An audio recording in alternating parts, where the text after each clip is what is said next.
وابیان وابیان چې د خدای پیغمبر چاته وسیله کوي وایي دا شرک دی.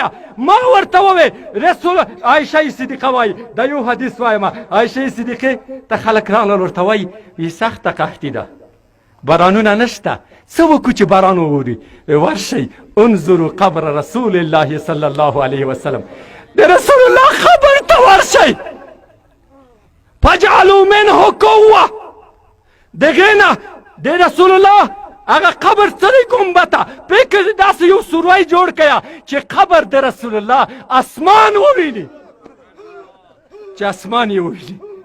الله اکبر.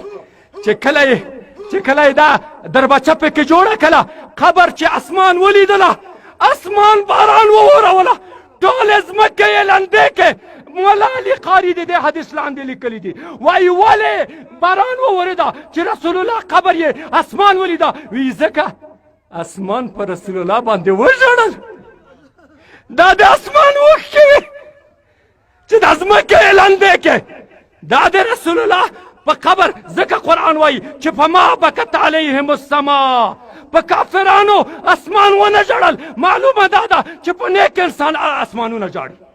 نو ګوره مسلمانانو دا توسل نه مني دا راډیو ملایان دا میلاد نه مني دا توسل نه مني. او یوه خبره درته کومه والله په خوله مې نه راځي خو درته وایم چې لږ یې وپېژنئ نقل کفر نباشد کفر را نقل کول دا کفر نه دی. ما ته یوه وابي ویل وی د موږ په دې کې هم شک دی چې رسول الله به ایمان تیر کړی وي که نه. العیاذ بالله استغفر الله استغفر الله استغفر الله.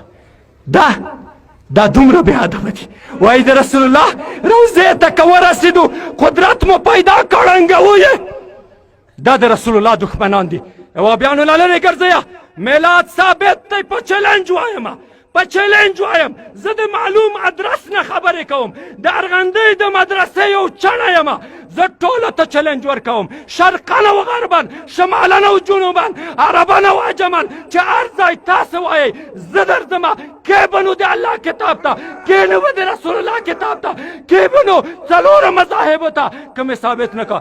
ځینې علما څه وایي ځینې علما وایي په اثبات د میلاد تا عمر که کم وي دا زما عمر دې ستا شي ستا عمر که کم وي دا زما عمر دې ستا شي تا لسې راځي هغه مرګی دې ماله راشي تا لسې راځي هغه مرګی دې ماله راشي. نعره تکبیر په جوش سره نعره تکبیر د شاولو نعره تکبیر نعره رساله جشن عید میلاد.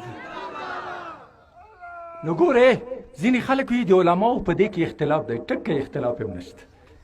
مخکې شیخ صاحب درته وویل څوک وایي ابن الحاج المالکي رد کړی دی صفا درواغ وایي لعنت الله علی الکاذبین. ما ته په څلورو مذاهبو کې یو امام را وښیه په څلورو مذاهبو کې یو معتمد شخصیت وښیه چې میلاد رد کړی وي زه په دې منبر د وهابیت اعلان کوم. دا گز او دا میدان سړي وي ډېر ټوپونه کله بل ورته چې دا گز د میدان موږ خو داسې نه غږېږي چې ورسته غږېږو. مخامخ درته وایم را مخته شه. ما د راډیو ملا ته 2 کاله مخکې چلنج ورکړی اوس هم په فیسبوک کې پروت دی رانه پټ دی والله که مخته راتلی شي ته راشه چې زه در وښیم ته د حدیث الفاظ نشي ویلی 8 غلطۍ خو دې په الفاظو کې دي تا به له علم څه شی وي دې ته وګوره دا هم په میلاد باندې رد کا. نو ګوره میلاد ثابت دی وهابیان بې ادبه دي دا د جهنم سپي دي د کلي سپي نه دي. سرم خلاص کړئ. ما ته یو وهابي دا بیان وغېږه دا تا کړی ما به حکومت ډېر بې غیرته دی چې نه دی وژني خو موږ د خامخا وژنو. ما یوه جمعه وخت راغی لږ کارونه مې دي بیا وروسته سره وژنو. ما دا ایمان دی ولقدر خیره و شره من الله تعالی.